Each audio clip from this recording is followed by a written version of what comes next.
Então, vamos iniciar a responsabilidade civil. E eu gosto de iniciar a responsabilidade civil pela própria estrutura da relação jurídica. Então, são conteúdos ainda da teoria geral do direito civil, do fato jurídico, que a gente precisa lembrar, revisitar, para podermos ter a noção completa do que a responsabilidade civil representa no âmbito do direito civil, tá? Aqui, a gente tem a estrutura básica de uma relação jurídica com sujeito ativo, sujeito passivo, tá? Lembrando que o sujeito ativo é o detentor do direito, o sujeito passivo, o detentor do dever. Entre um e outro, nós temos o princípio da correspectividade de direitos e deveres, tá? Então, assim, toda vez que alguém disser que tem um direito, significa que alguém, em algum lugar, vai ter um dever, e vice-versa. Então, vocês já estudaram isso lá no livro do professor Marcos Bernardes de Mello, que eu peço que vocês releiam, revisitem, e é muito importante vocês terem isso em mente, certo? Esse dever, então, ele pode ser um dever geral de conduta, ou ele pode ser um dever específico, tá? Quando a gente está diante de um dever específico, a gente costuma dizer que, na verdade, o sujeito, quando o dever é geral, que o sujeito passivo, ele é indeterminado. E quando o dever é específico de determinada relação jurídica, ele é determinado, tá? Então, o sujeito passivo tanto pode ser determinado quanto pode ser indeterminado, a depender se a gente consegue identificá-lo, certo? Se o dever ele é específico de uma relação ou se é um dever geral, que todos temos. Por exemplo, todos somos sujeitos passivos indeterminados do dever geral de não causar dano a outrem. Faz sentido que todos nós aqui temos esse dever. Eu não posso causar danos a vocês, inclusive foi por isso que eu quis fazer essa aula de manhã, quando eu vi que eu não estava evoluindo muito bem e precisava me resguardar. Inclusive, eu estou com atestado de 2 dias, estou dando aula com atestado mesmo, mas eu vi que era possível. Então, assim, eu pensei, eu vou avisar logo que a aula vai ser online, para evitar de causar danos para as pessoas que são do interior, que tem que sair de casa às vezes 2 horas da manhã, ou, desculpe, da tarde, para estarem na UFAL à noite, né? Então, assim, esse é um dever geral de conduta que vocês têm, eu tenho e todos temos, certo? Então, nesse dever específico, nós somos sujeitos passivos indeterminados. Agora, na relação específica de vocês com o proprietário, que vocês alugaram um apartamento, ou que vocês entraram no ônibus para pegar o transporte, vocês se tornam sujeitos passivos determinados. Por quê? Porque é um dever específico desta relação, tá? Que geralmente tende a ser, geralmente, contratual, certo? Pois bem, então, seguindo adiante, a gente volta para aquela noção de que todo direito corresponde a um dever e vice-versa, tá?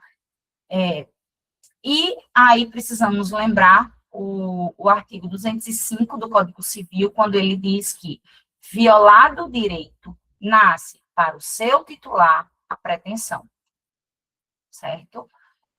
Nesse ponto específico, a gente lembra a diferença entre direito e pretensão. São institutos diferentes. E da mesma maneira que todo direito corresponde a um dever, E, igualmente, toda pretensão vai corresponder a uma obrigação. Então, a pretensão, ela surge a partir da violação do direito e a obrigação surge a partir do descumprimento do dever. Ok, gente? Tudo bem até aí? Pois bem, uma obrigação não cumprida, ela geralmente causa danos. E é aqui que surge a responsabilidade civil. Então, a responsabilidade civil é um dever originário da própria obrigação, certo? Então, assim, quando a gente analisa esse todo da estrutura da relação jurídica, a gente percebe que a responsabilidade civil não se confunde com obrigação especificamente, mas deriva dela, certo?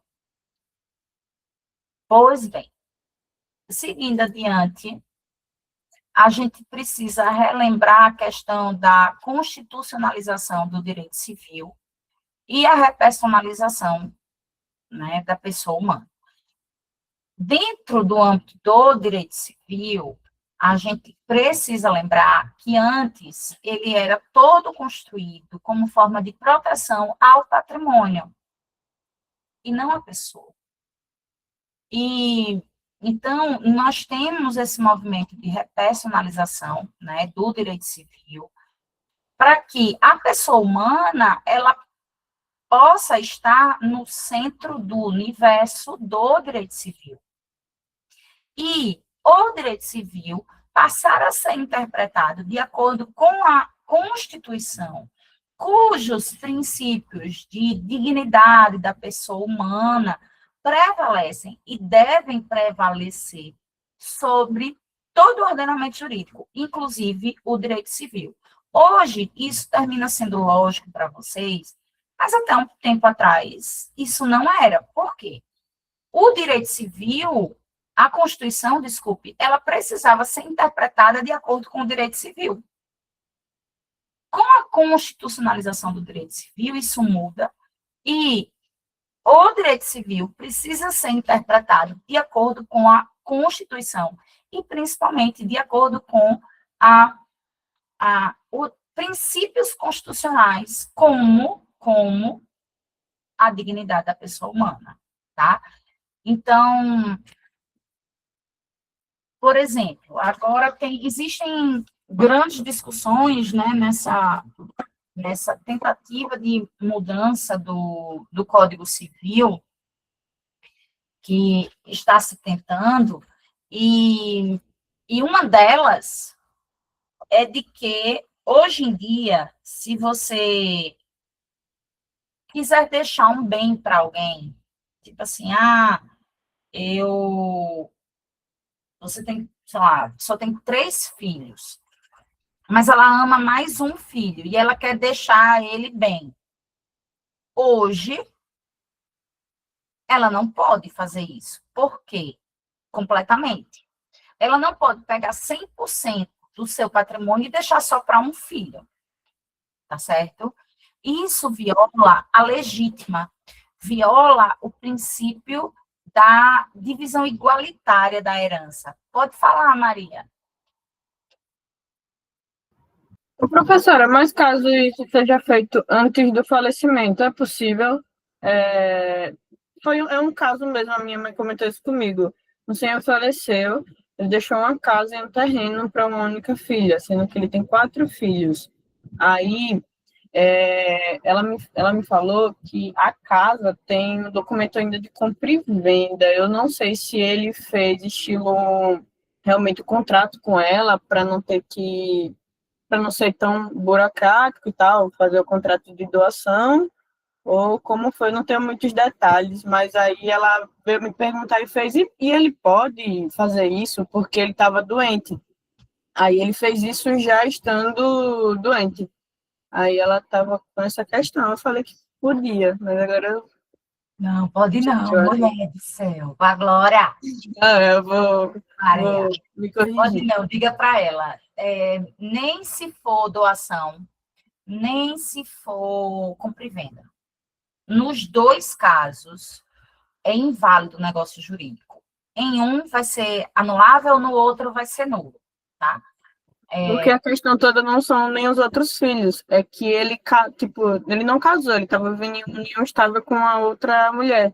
E aí ela estava mais pensando nessa questão nem dos outros filhos, e sim da, da companheira que ele tinha, como que iria ficar. Aí junta tudo, que ela entra também, os filhos dela.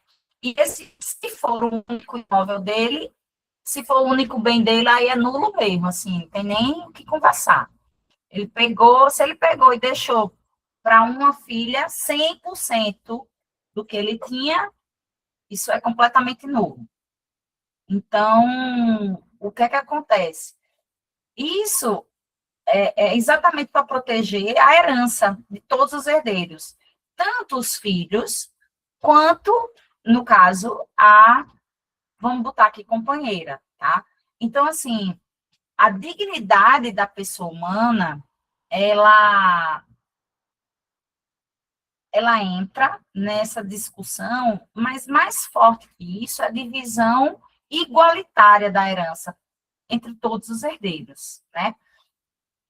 Só que há uma grande discussão agora dentro do Código Civil, e isso, se realmente sair a reforma da maneira como eles estão tentando, há muitos doutrinadores brasileiros que tentam, vamos dizer assim, fazer com que isso seja válido no Brasil, sabe, Maria? E com base em quê? Com base em quê? Porque dentro do Código Civil, isso é tudo inválido. Com base num princípio constitucional da autonomia da vontade, da liberdade, e lembram que a gente já estudou isso no semestre passado, da liberdade que a gente tem de decidir sobre nossas vidas, certo? O direito, tradicionalmente, ele protege os mais vulneráveis. Então, quando você tem um filho que é prejudicado pela vontade de um pai, e aí você tem um filho que fica com herança e o outro não, o direito nunca viu isso como algo correto. Por isso que sempre tornou inválido. Só que a discussão, ela agora passa para o nível constitucional, para o direito civil ser interpretado de acordo com a Constituição. Eu tenho minhas dúvidas se a autonomia da vontade realmente poderia ter toda essa. Na verdade, eu não concordo, né? Porque eu já vi, faço muitos inventários, e já vi muitos casos de filhos que antes, hoje a gente não pode chamar mais, mas antes eram aqueles filhos bastardos, né? Filhos com a empregada.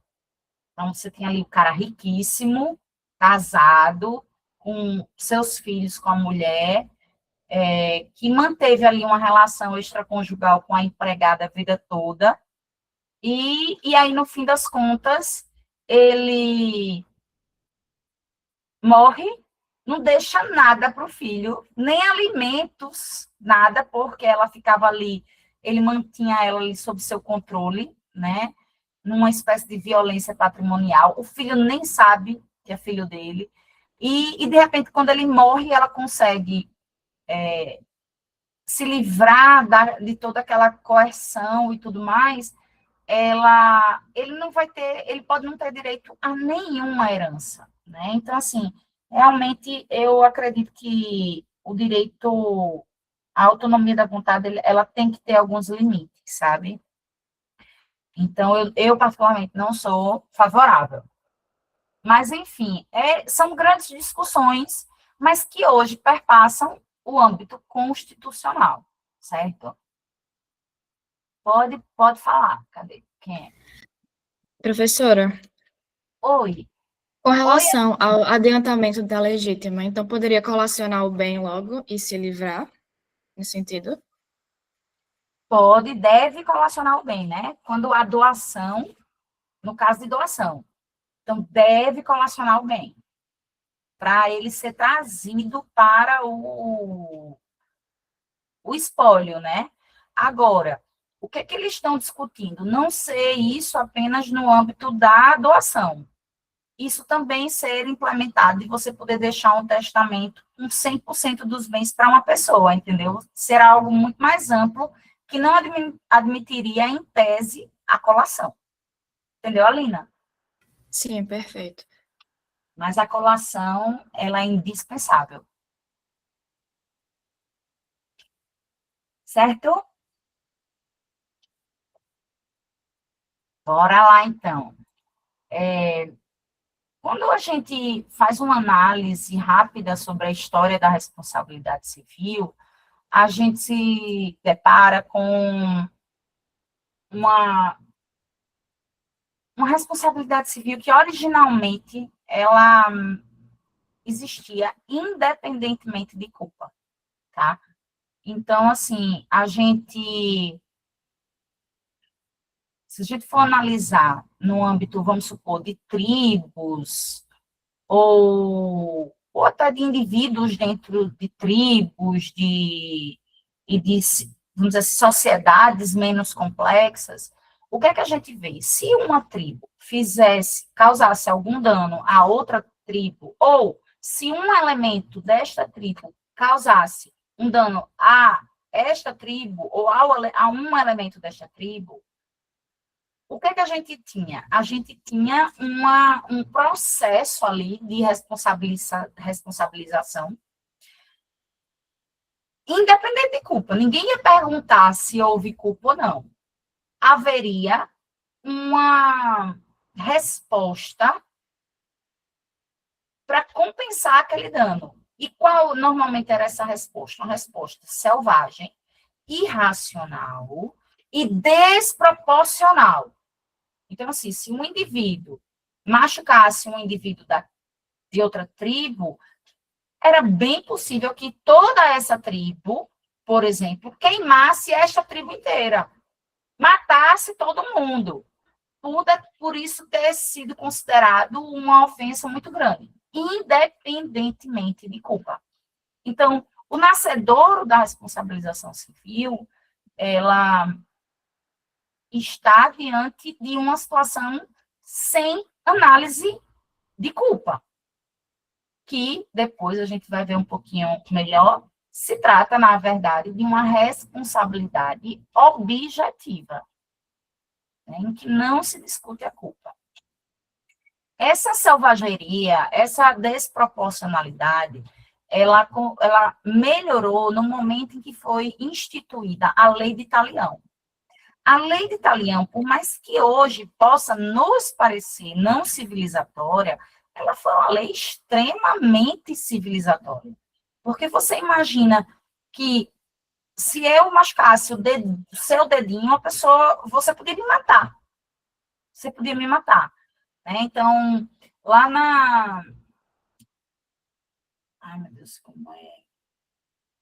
Código de Hammurabi, Código de Manu, na Índia, eles tinham a previsão, por exemplo, de um arquiteto ou construtor que derrubasse uma casa e machucasse alguém, causasse dano, ele tinha que morrer. Então, assim, algo completamente desproporcional, né? Então, assim, a Lei Talião vem para trazer esse suspiro civilizatório de uma maneira muito simples, olho por olho, dente por dente. Pronto, acabou-se. Né? Então, você só vai fazer algo na medida do que foi feito com você. Você não pode ter uma resposta desproporcional ao dano causado. Né? Inclusive, gente, em outra aula, acho que na próxima aula a gente vai ver que nesse âmbito histórico, até antes da Lei do Talião, era comum não apenas as pessoas responderem, mas assim, animais responderem, rios responderem, né, a natureza responder de uma maneira geral. E como é que eles faziam isso? Por exemplo, se um rio inundasse e causasse dano às pessoas, alguém ia para o meio do rio e dava uma determinada quantidade de chibatadas para o rio aprender, para ele ser punido por ter causado aquilo, né?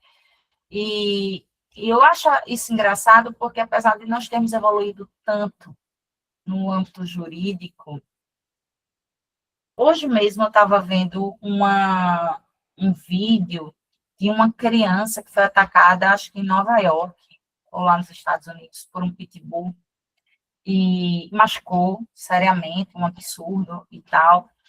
Mas a família da vítima, talvez pela emoção causada, ela, ela disse que iria lutar para ele ser sacrificado.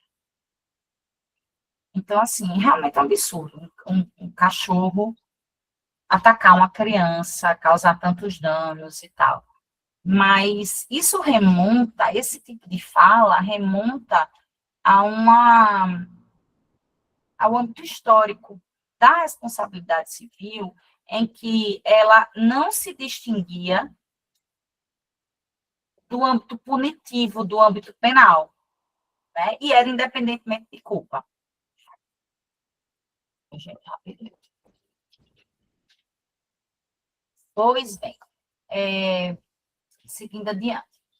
Então, depois da lei de Italião, o próximo grande marco no âmbito da responsabilidade civil diz respeito ao Código Napoleônico, na França. O Código Napoleônico, ele vem de uma maneira extremamente inovadora.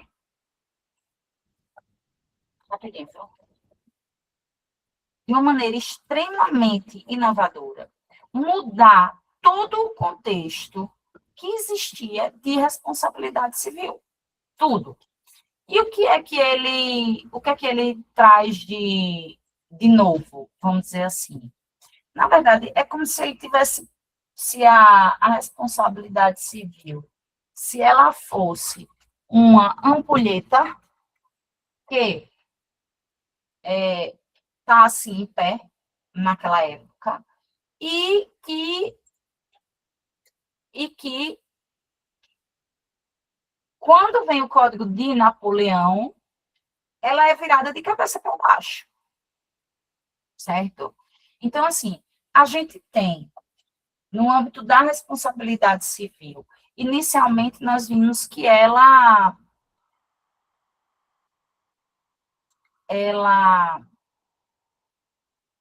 era objetiva e, consequentemente, não precisava de culpa.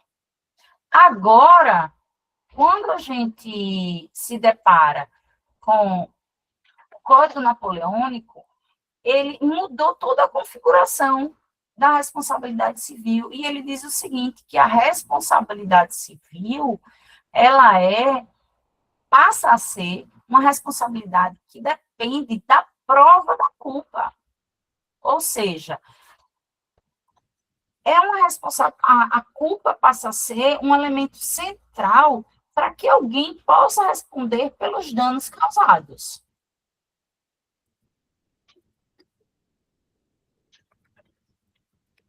Pois bem, além disso, eu acabei de mencionar que a responsabilidade civil, ela se confundia naquela época com uma responsabilidade penal.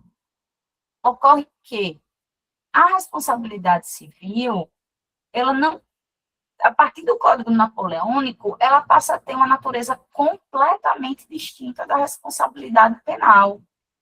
Não se pode mais, a partir do Código Napoleônico, querer responsabilizar a pessoa, o físico da pessoa causadora do dano, como existia antes, certo?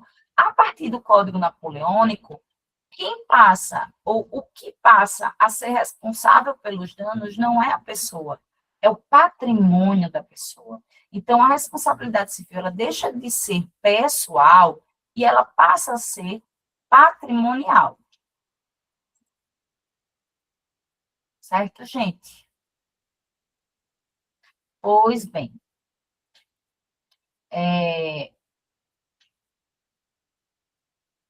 esse código napoleônico, ele muda completamente, como já falei, a configuração.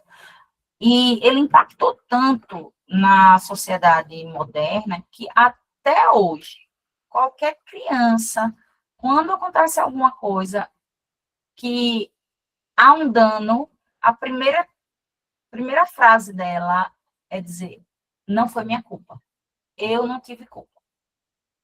A culpa, ela passa a ser tão impregnada na nossa sociedade que desde criança qualquer ser humano consegue compreender essa importância, a importância dela, certo? Pois bem, conceitualmente, a gente tem a responsabilidade, Cavalieri Filho conceitua a responsabilidade civil como o dever de reparar os danos que foram provocados numa situação onde uma determinada pessoa sofreu prejuízos em decorrência de atos ilícitos provocados por outrem, certo? E o principal objetivo, no caso da responsabilidade civil na ordem jurídica, é proteger o lícito e reprimir o ilícito, gerando consequências, obviamente, para essa repressão, certo? Existem alguns princípios aplicáveis à responsabilidade civil.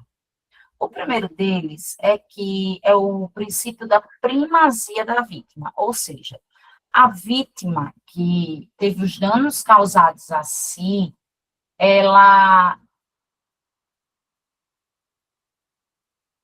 se torna muito importante no âmbito da sua para ser protegida, para ser protegida. Não podemos efetivamente ter uma situação em que a vítima ela seja completamente desconsiderada. Não, nem podemos nem devemos, porque toda a responsabilidade civil gira em torno dessa reparação integral para a vítima. Reparação integral dos danos. A ideia aqui é o retorno ao status quo ante, gente. Ou seja, o retorno ao estado anterior, que a vítima se encontrava quando o dano não tinha ocorrido. Certo? Então, esse princípio da reparação integral, ele é muito importante e ele vai existir. Gente, rapidinho, peraí, rapidinho, viu? Deixa eu só uma pausazinha aqui, peraí, rapidinho.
Pronto, gente. Então, voltando.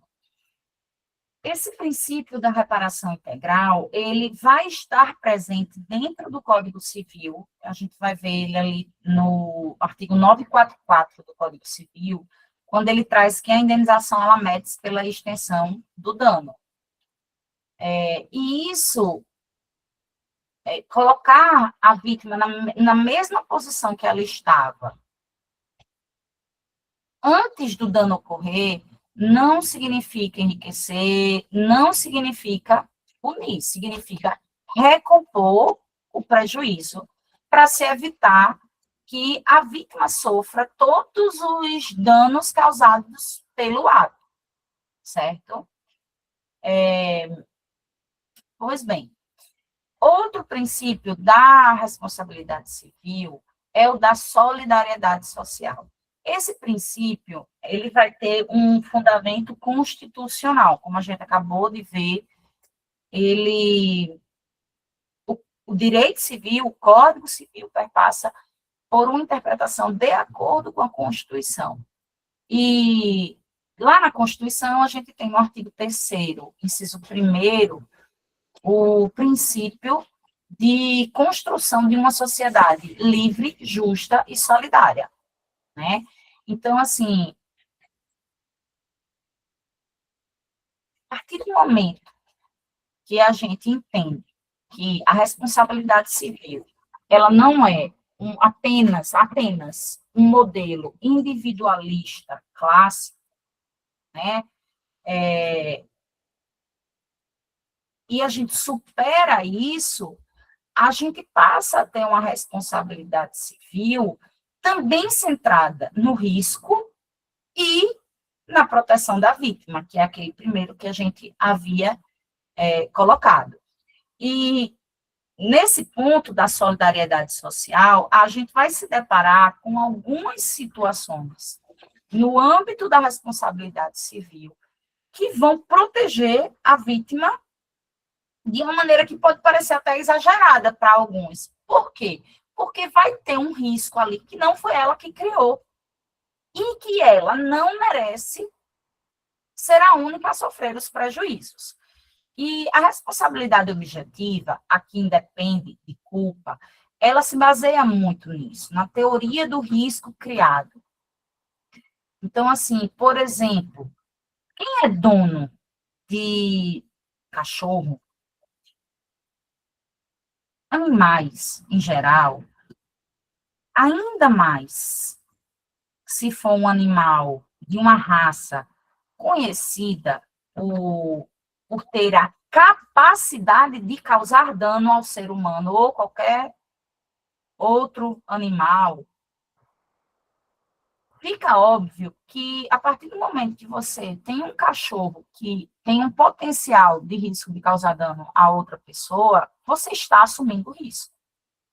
Você criou o risco. Tá? A gente vai estudar mais, vai ter aula específica sobre isso, mas assim, eu tenho cachorro, amo cachorro, tenho gato também, mas assim, meu cachorrinho é um pug, a coisinha mais fofa do mundo. Você for ver os dentinhos dele, gente, é como se fosse 1/6 de uma unha. Não sei nem como aquele cachorro come, não sei, não pergunto. O cachorro, os dentinhos dele é muito... Não, ele, quando vem morder a gente, assim, uma mordidinha fofinha, não tem a mínima chance dele causar nenhum dano. Mas se eu tivesse um cachorro diferente, eu estaria assumindo o risco de que esse cachorro pudesse causar dano a outra. E a partir do momento que eu assumo esse risco, qualquer dano causado a outrem é minha responsabilidade, certo? E a lógica aqui é muito simples. Quem cria risco tem que suportar os custos sociais da sua atividade. A gente vai ver inúmeras hipóteses. Eu estou mencionando algumas aqui, mas assim, é por isso que quem é pai responde pelo filho, o empregador responde pelo empregado, o fornecedor de produtos e serviços de consumo respondem independentemente de culpa dentro do CDC. Então, assim, esse princípio da solidariedade social, ele desfoca o foco na culpa exclusiva de um indivíduo e ele distribui, ou de um elemento da sociedade, e distribui os riscos para outrem, tá? Pois bem, o último princípio é o da prevenção.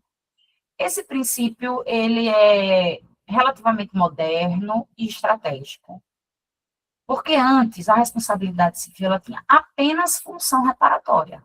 E hoje ela também tem, além de ter a reparatória, ela também tem a função preventiva, tá? A ideia também aqui é muito simples, não basta reparar o dano. A gente tem que evitar que ele ocorra novamente, certo? Fazer de tudo para que danos não sejam causados a outrem, certo? Então, assim, isso, de certa maneira, faz parte de todo um processo civilizatório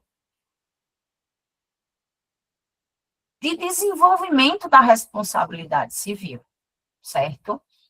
Nós vamos estudar mais à frente a ligação dessa prevenção com a discussão, inclusive, sobre o punitive damages no Brasil, que é uma teoria norte-americana que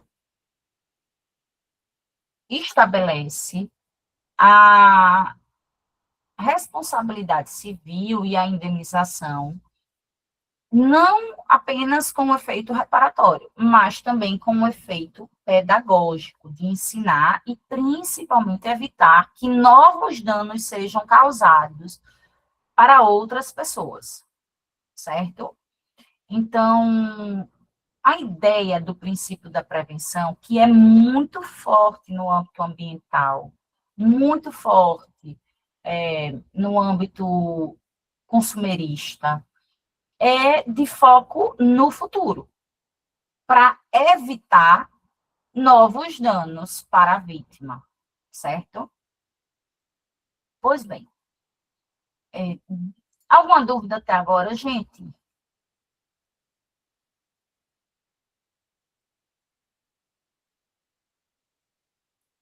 Pois bem, vamos lá. Aí a gente chega nessa diferenciação entre responsabilidade civil e responsabilidade penal, tá?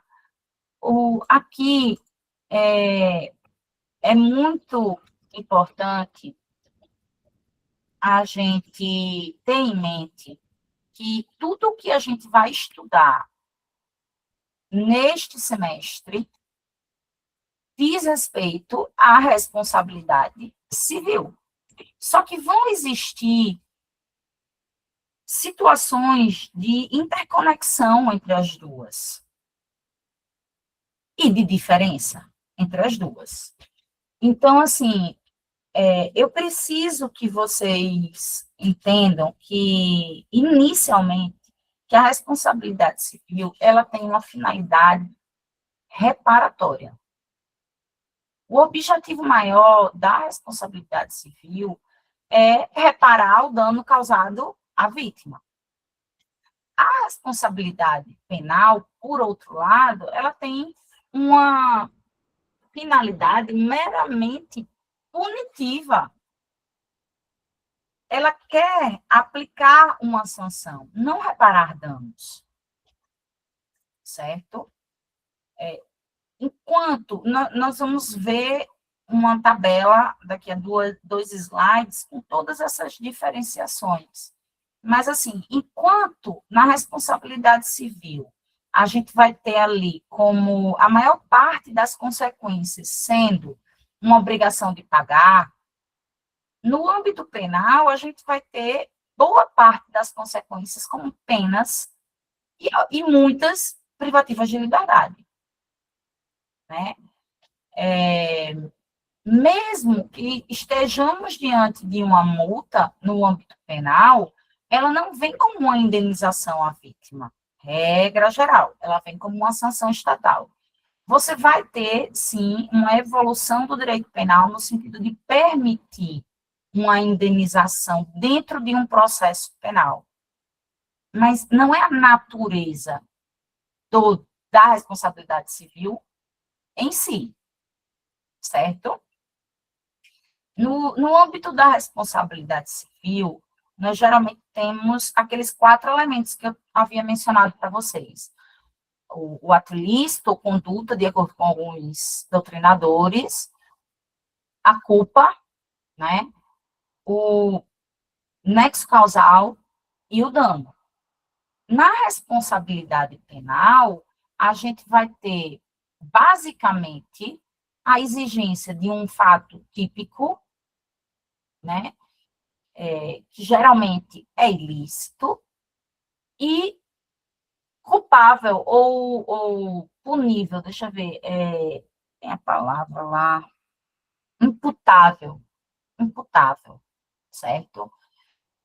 Toda a responsabilidade penal, ela gira em torno de uma restrição a um bem da vida, que é a liberdade. Enquanto na responsabilidade civil, a gente vai ter ela toda girando ao redor de uma consequência que não atinge a liberdade, atinge o patrimônio, certo? Pois bem, eu vou falar mais sobre isso, mas eu queria que vocês pegassem aí no Google, ou no Planalto, vocês acompanhassem a redação do artigo 935 do Código Civil. Deixa eu até botar lá.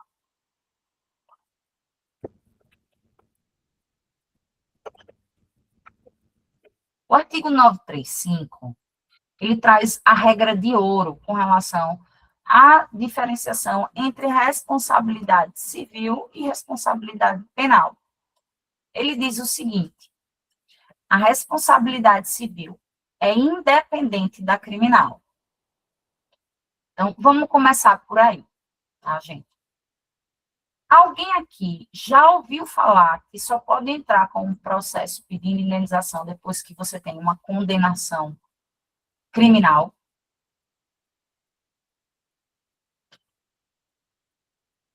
Já ouviram falar isso? Professora, acho que eu já ouvi em alguma aula. Socorro. Acredito. Eu achei que fosse alguém falando. Nem me diga o professor, quero nem saber. Não, tipo assim, não foi tipo dele dizendo que era obrigação, não, mas acho que era ele esclarecendo alguma dúvida de alguém sobre isso. Faz um bom tempo eu tenho essa impressão de que eu já ouvi falar. Quero nem saber quem foi, mulher, quero nem saber quem foi. Porque é errado isso, né?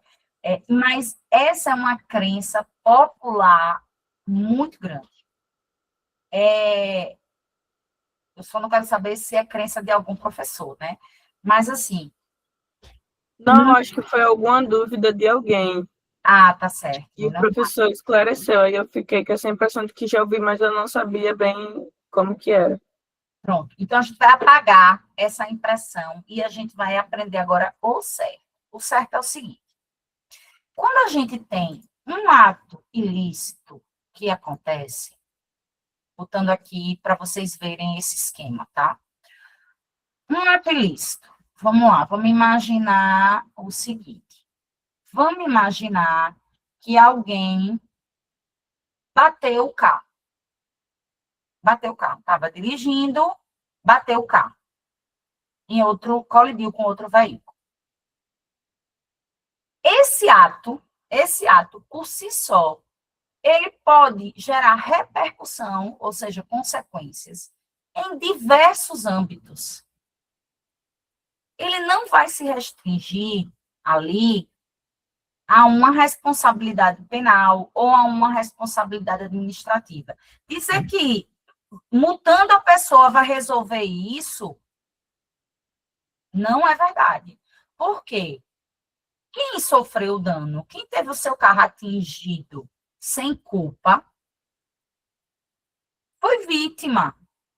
E, por isso mesmo, a gente precisa lembrar que a vítima precisa ser protegida e ter os seus danos reparados integralmente, para que ela tenha o retorno ao status quo ante, o retorno ao estado anterior. Né? Quando ninguém tinha batido no carro dela. Então, assim, Quando um ato acontece, você vai ter inúmeras consequências, nos mais diversos âmbitos. Se você acreditar que para você ser reparado civilmente, você precisa que a pessoa seja condenada penalmente, você pode nunca conseguir nem reparação, ficar no prejuízo eterno. E isso acontecia com muita gente antigamente, com muita gente, porque as pessoas acreditavam que não podiam, se não tivesse uma condenação penal, não podia processar ninguém. E não é assim. Lembra a primeira parte do artigo 935. A responsabilidade civil é independente da criminal. Ponto.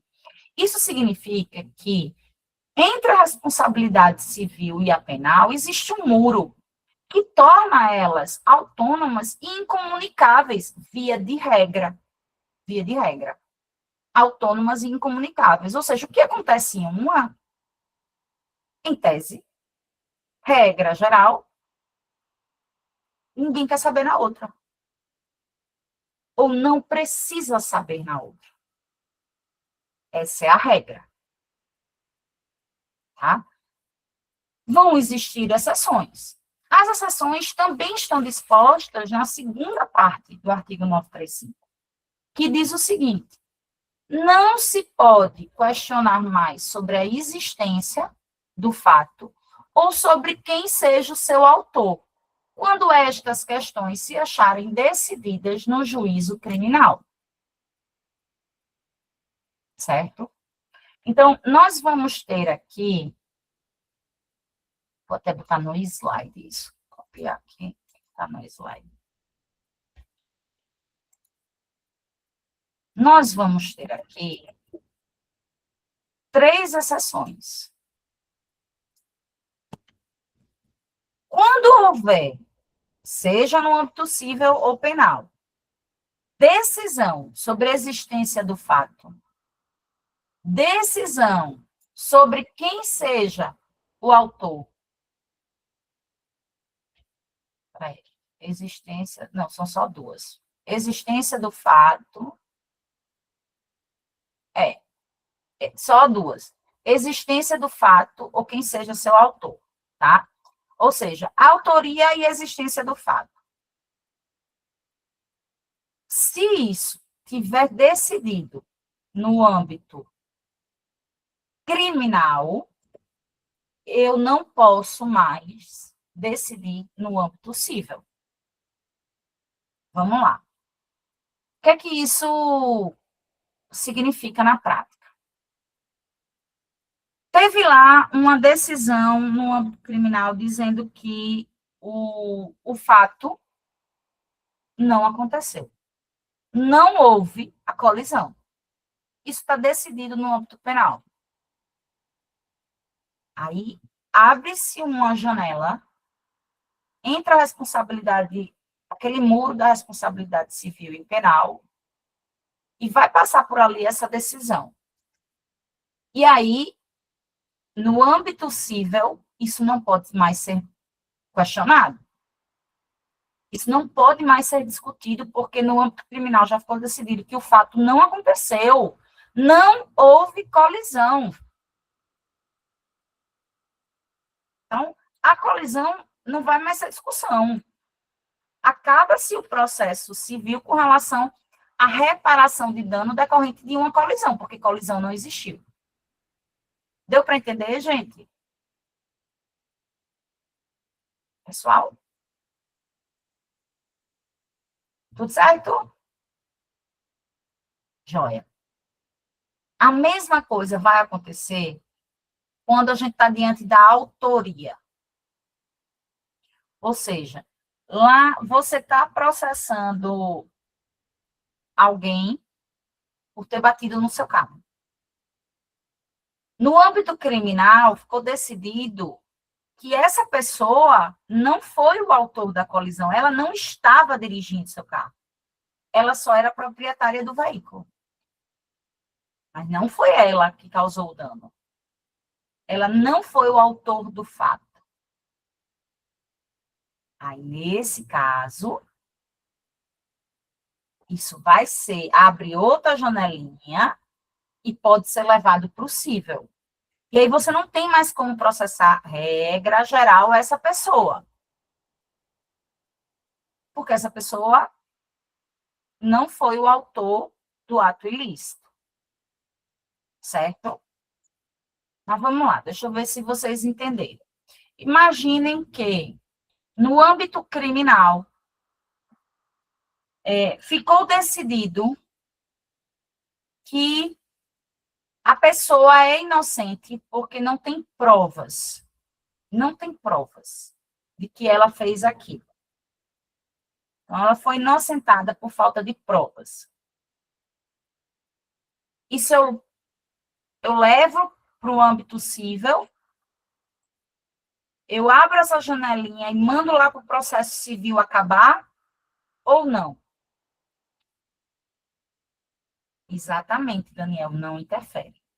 Não interfere. A pessoa inocentada, por exemplo, por falta de provas, não significa nada no âmbito civil.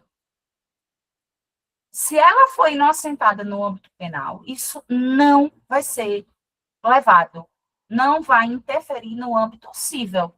Aí você diz, mas Lavínia, por quê? Por quê? Porque a responsabilidade civil é independente da responsabilidade criminal. E aí, existem inúmeros outros pontos que a gente precisa esclarecer com relação a essa diferenciação. Por exemplo, a responsabilidade civil, fora tudo que eu já falei até agora, dessas diferenças, a maioria está aqui nesse quadro, a responsabilidade penal, ou melhor, civil, ela é mais fácil de provar. Ela é mais fácil de provar. A responsabilidade penal, ela é mais difícil de provar. Então, assim, é muito provável você ter o ato ilícito que lhe inocenta no âmbito criminal e lhe condena no âmbito civil.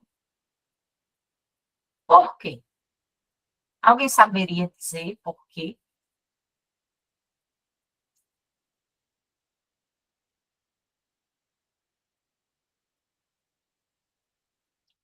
Repete, Lavínia. Porque é mais difícil. Oi, Sheila! Tudo jóia? Oi, professora, tudo bem? Que bom, tudo jóia. Porque é muito comum você ter situações em que a pessoa ela é inocentada no âmbito criminal e condenada no âmbito civil. Por que isso? Por que isso acontece? Porque é mais difícil de provar no âmbito penal e mais fácil de provar no âmbito civil. Pode falar, José Fernandes. Presunção de inocência, professora? Também, mas a presunção de inocência, ela tem uma razão de ser, né? Tem algo por trás dela que fez com que ela surgisse, que ela fosse criada. E é esse algo que realmente vai justificar ali essa diferenciação tão grande.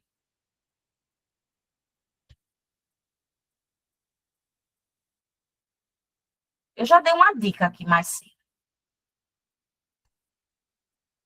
Cadê? Daniel está falando aqui. No processo civil, o bem jurídico é o, Daniel disse. É qual? Qual é o bem jurídico no processo penal e no processo civil? Bora lá, bora. Qual é o bem jurídico afetado numa responsabilidade penal?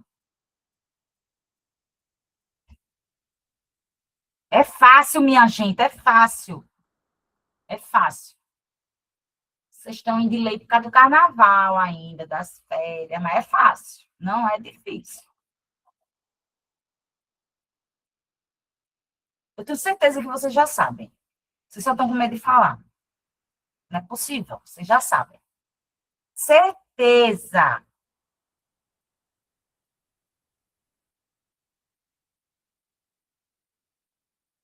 Qual é o bem É a jurídico? liberdade, professora. Liberdade! Palmas para o Luiz. Muito bem, Luiz. Esse é o bem jurídico. E lá, como o Daniel falou, lá na civil, aqui na civil, o bem jurídico é o patrimônio, não é a liberdade. E assim, gente, convenhamos, é ruim tirar do bolso, dói. Mas tirar a liberdade dói muito mais. Privar alguém da liberdade é algo muito sério, muito grave.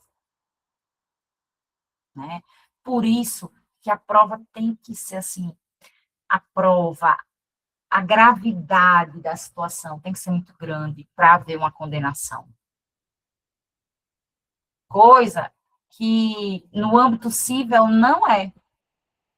Para eu ter uma condenação, para você me reparar um dano de 5 mil reais, poxa, vai ser difícil? Vai ser difícil. Tirar 5 mil do meu bolso, você lasca. Mas é algo que eu não vou estar privada da minha liberdade, eu não vou estar longe dos meus filhos, eu não vou estar dormindo num local desconfortável. Então, assim, é muito mais fácil você ter uma condenação no âmbito civil do que uma condenação no âmbito criminal. Entenderam? Faz sentido, gente? Não faz sentido?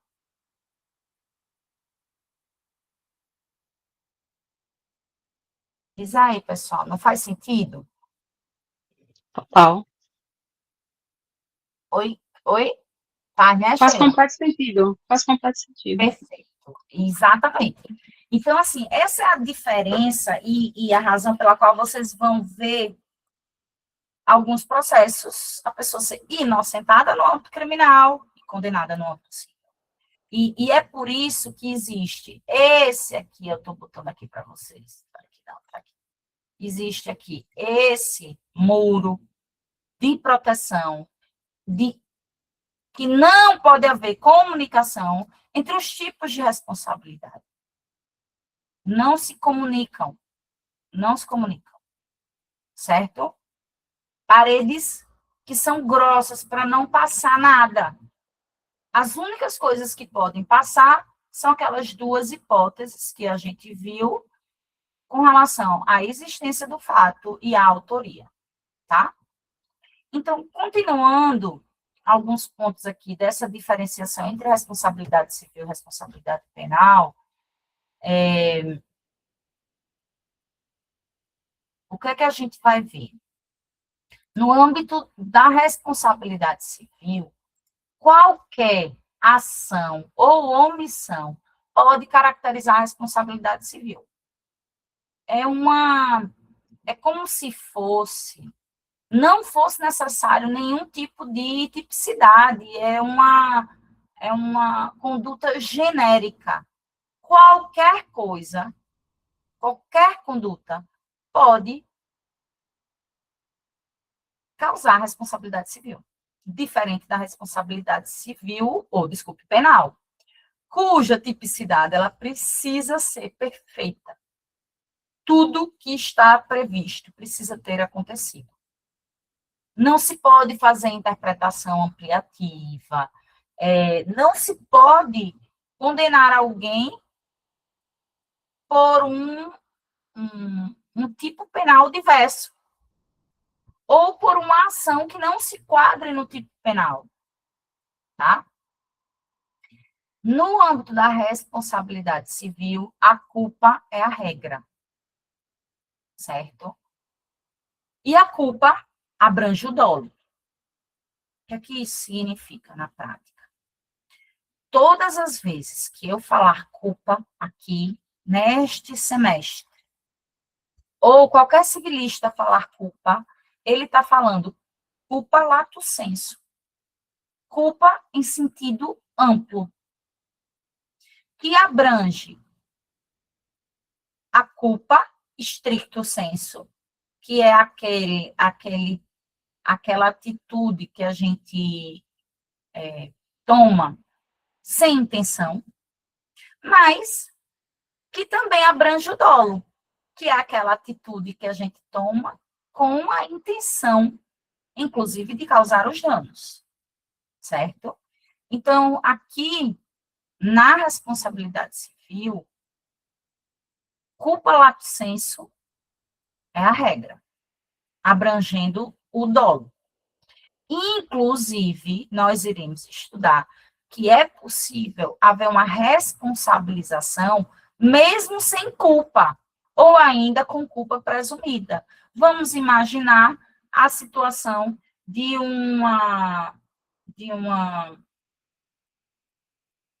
você comprar um produto carregador que exploda o seu celular. Quem vendeu não tinha intenção nenhuma de lhe causar dano. Dolo não existia em hipótese nenhuma, mas a pessoa também não teve culpa. O produto estava ali com as regras da ABNT, do Inmetro, tudo certinho. Como é que ela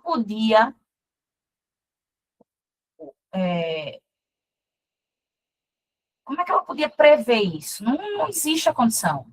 Então, nesse caso, mesmo a pessoa não tendo culpa de nada, ela vai ser responsável. Perfeito. Fato do produto, Gabriel. Perfeito. Perfeito. Perfeito. Artigo 12 do CDC. Perfeito.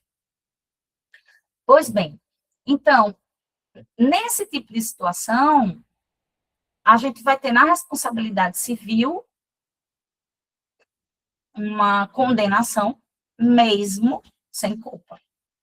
Responsabilização mesmo sem culpa. E da mesma maneira, quando a culpa é presumida, sabe aquela situação que alguém bate na traseira de um carro e se presume que quem bateu por trás é o culpado?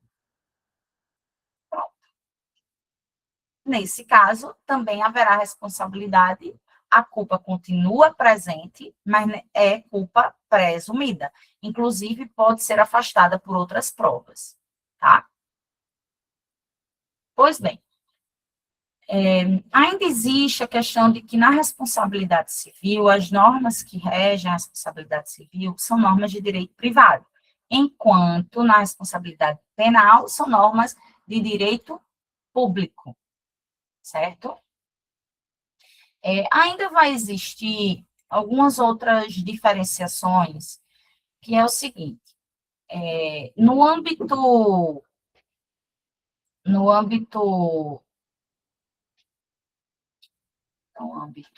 civil, o ônus da prova é de quem alega. Está lá no artigo 373 do CPC. Pode até haver inversão do ônus da prova, tanto no CPC quanto no CDC, tanto no Código de Processo Civil quanto no Código de Defesa do Consumidor. Enquanto, deixa eu ver quem foi que falou, no âmbito penal, o ônus é da acusação, mas tem-se a presunção de inocência. Cadê aqui quem falou?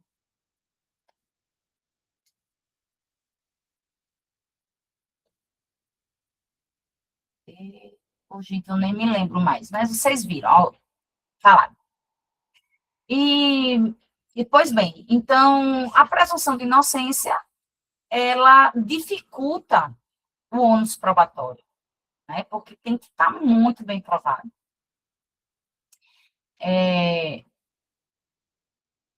Outra coisa importante. Além da responsabilidade civil e do muro da responsabilidade civil, da independência da responsabilidade civil para penal, a gente tem um outro muro aqui, que é com relação à responsabilidade administrativa, tá, gente? Então, vocês lembram quando eu coloquei aqui que um mesmo ato, ele pode gerar responsabilidades em diversos âmbitos? Isso acontece também com a responsabilidade administrativa. Então, ele bateu o carro. Se ele lesionou alguém, a gente vai estar numa esfera da responsabilidade penal, certo?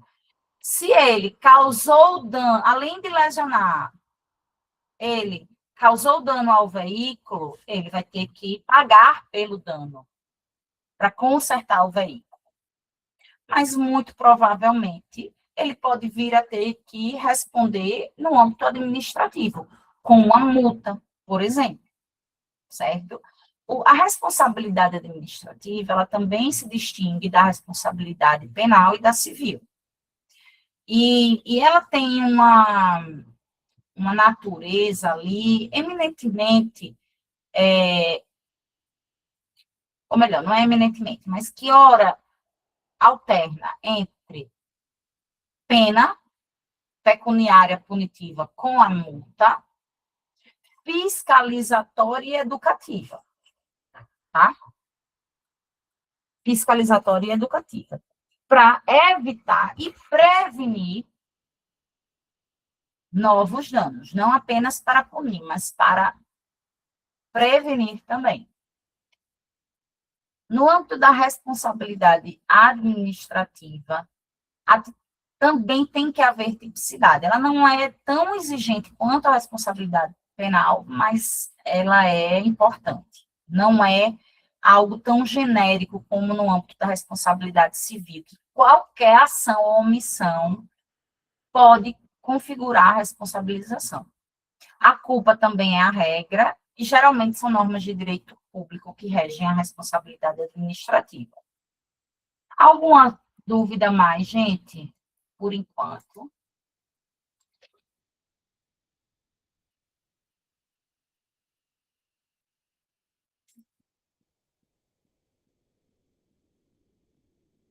Dúvidas, pessoal? Então, vamos lá. Vê só. Agora, a gente chega numa situação em que eu trago para vocês, a gente acabou de ver essa tabela, e acabou de ver que a prevenção, ela é um dos princípios da responsabilidade civil. No entanto, veio importada dos Estados Unidos uma teoria chamada Punitive Damages.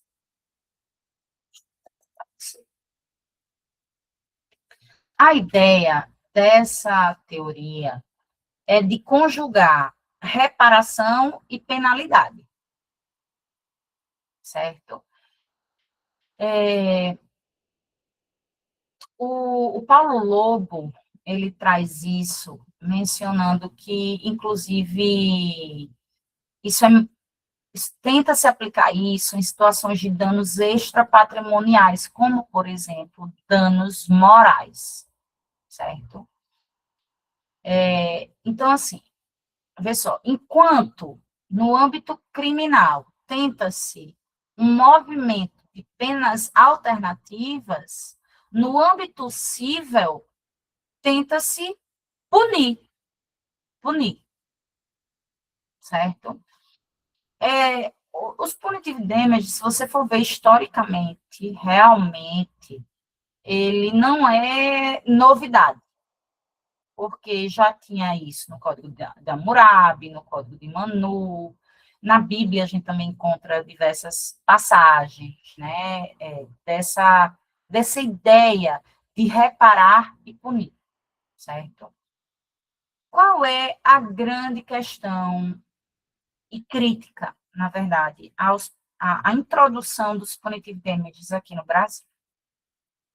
É que, basicamente, se a gente tem a natureza, se a gente considera que a natureza da responsabilidade civil é reparar o dano, e a natureza da responsabilidade penal é punir, a partir do momento que a gente permite essa troca, a gente está evoluindo com a responsabilidade civil, fazendo que ela volte a uma situação de um marco civilizatório que não era interessante para o ser humano, né? Numa situação que a gente pode que a gente não vai estar apenas reparando o dano, mas a gente também vai estar punindo dentro da responsabilidade civil. E isso é criticado, inclusive por Paulo Lobo e outros civilistas, por fugir a essa natureza da responsabilidade civil. Então, os punitive damages, a gente vai encontrar com muita frequência, tanto na doutrina quanto na jurisprudência, mas ele não é unânime, pessoal. E existem muitas críticas a ele, tá? Então, assim, tomem cuidado na hora que vocês forem defender os punitive damages, porque a gente termina aproximando a responsabilidade civil da responsabilidade penal. Certo? Eu particularmente não gosto, apesar de ver isso com recorrência, eu tenho algumas ressalvas.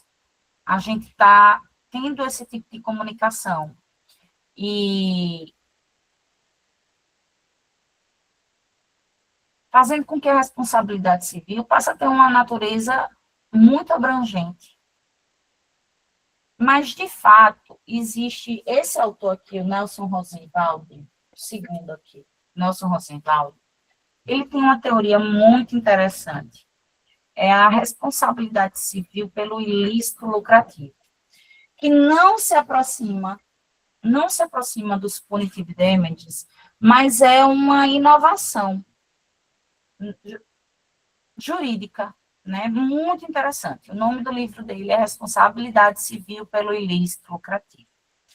E a ideia gira em torno ou melhor, surgiu inicialmente quando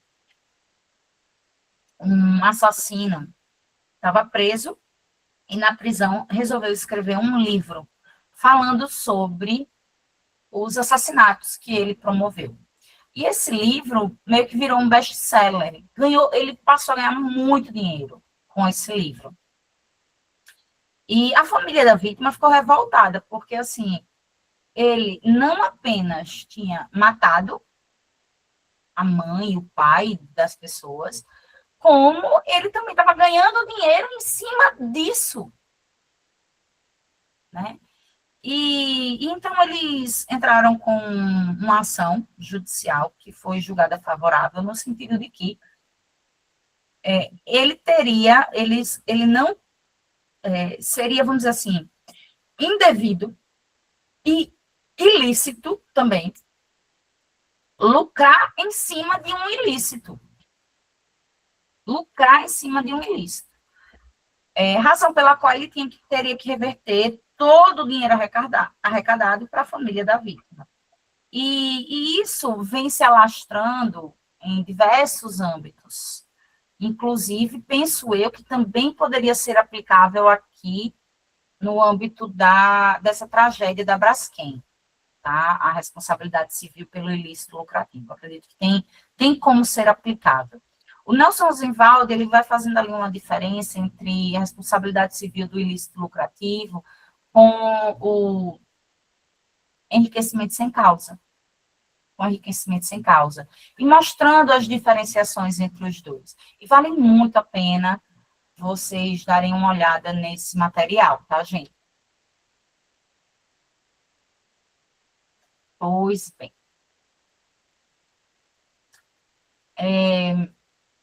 Pessoal, o que é que vocês acham da gente dar uma paradinha por aqui hoje?